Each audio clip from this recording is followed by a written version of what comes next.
Subscribe করুন সরকারি কর্মচারী চ্যানেলটিকে এবং পাশের বেল আইকনটিকে প্রেস করুন চাকরির খবর এবং বিভিন্ন ইম্পর্টেন্ট নিউজ সম্পর্কে সবসময় সবার আগে আপডেট পাওয়ার জন্য। আপনি যদি ভারতীয় নাগরিক হয়ে থাকেন, অর্থাৎ আপনি যদি ভারতবাসী হয়ে থাকেন, সেক্ষেত্রে আপনাদের জন্য কিন্তু দারুণ সুখবর। হ্যাঁ বন্ধুরা, জিএসটি কাউন্সিলিংয়ের মিটিং হয়েছে এবং এবার জিএসটি কাউন্সিলিংয়ের মিটিংয়ে দারুণ দারুণ ঘোষণা করা হয়েছে এবং মধ্যবিত্তর জন্য দারুণ সুখবর আসছে। বেশ কয়েকটি জিনিস রয়েছে, যে সমস্ত জিনিসের দামের উপরে জিএসটি যেটা রয়েছে সেই জিএসটির পরিমাণ কমানো হয়েছে। এর ফলে এই সমস্ত জিনিসের দাম কিন্তু ব্যাপকভাবে কমতে চলেছে। সেক্ষেত্রে অনেক আমাদের নিত্য প্রয়োজনীয় জিনিস রয়েছে, যে সমস্ত জিনিসের দাম কিন্তু এখন কমতে চলেছে। তো কোন কোন জিনিসের দাম কমবে, কোন কোন জিনিসের দাম বা বাড়তে পারে, এই নিয়ে বিস্তারিত জানতে ভিডিওটি সম্পূর্ণ দেখবেন। তো বন্ধুরা, জিএসটি কাউন্সিলিংয়ের মিটিংয়ে প্রথম যে দুর্দান্ত সিদ্ধান্তটি নেওয়া হয়েছে সেটা হচ্ছে ক্যান্সারের ওষুধের ওপরে জিএসটি 12% থেকে কমিয়ে 5% করা হয়েছে। বন্ধুরা, আপনারা সবাই জানেন যে ক্যান্সার রোগের ট্রিটমেন্টটা এমনিই খুবই কষ্টসাধ্য এবং খুবই ব্যয় সাপেক্ষ। তার উপরে বেশ কয়েকটি ক্যান্সার রোগের ওষুধের উপরে 12% জিএসটি এতদিন পর্যন্ত ছিল। এর ফলে সেই সমস্ত ওষুধগুলো কেনা সাধারণ মানুষের পক্ষে খুবই কষ্টসাধক হয়ে যাচ্ছিল।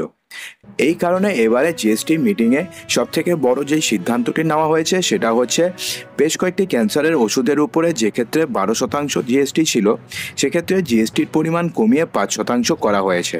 জিএসটি কাউন্সিলিংয়ের বৈঠকে এই ঘোষণা করেছেন অর্থমন্ত্রী নির্মলা সীতারামন।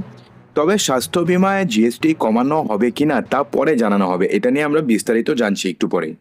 এবং এর পরে বড়সড় যে সিদ্ধান্তটি নেওয়া হতে পারে আগামী নভেম্বর মাসের মধ্যে, সেটি হচ্ছে স্বাস্থ্য বিমাতে অর্থাৎ হেলথ ইন্স্যুরেন্সে, যেক্ষেত্রে বর্তমানে জিএসটির পরিমাণ রয়েছে 18%।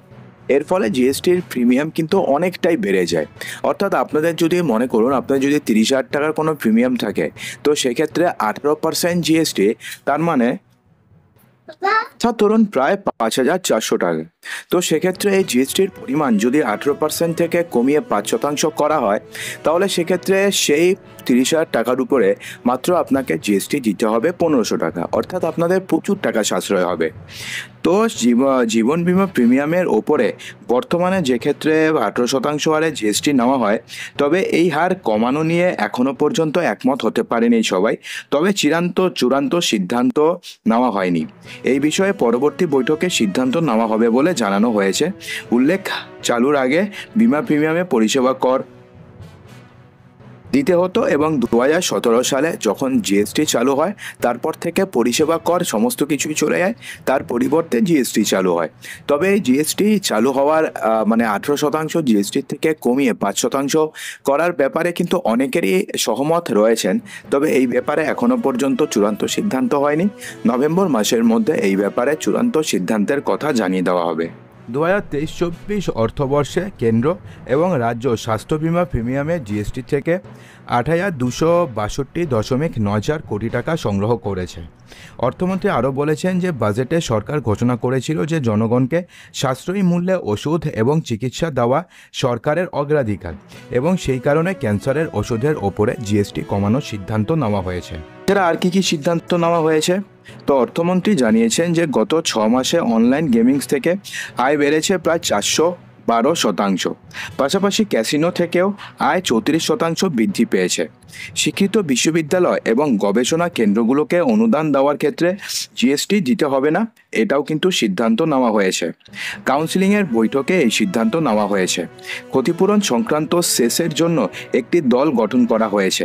2026 সালের মার্চের মধ্যে তারা রিপোর্ট জমা দেবেন, তারপরে এই বিষয়ে সিদ্ধান্ত নেওয়া হবে। এই কমিটি রাজ্য থেকে তহবিল তোলার উপায়গুলি খতিয়ে দেখবে।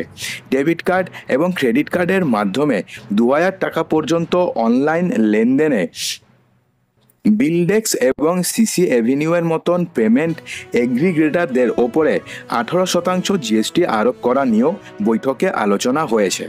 অর্থাৎ আপনি যদি ডেবিট কার্ড অথবা ক্রেডিট কার্ডের মাধ্যমে 2,000 টাকা পর্যন্ত অনলাইনে লেনদেন করেন, তাহলে যেই আপনি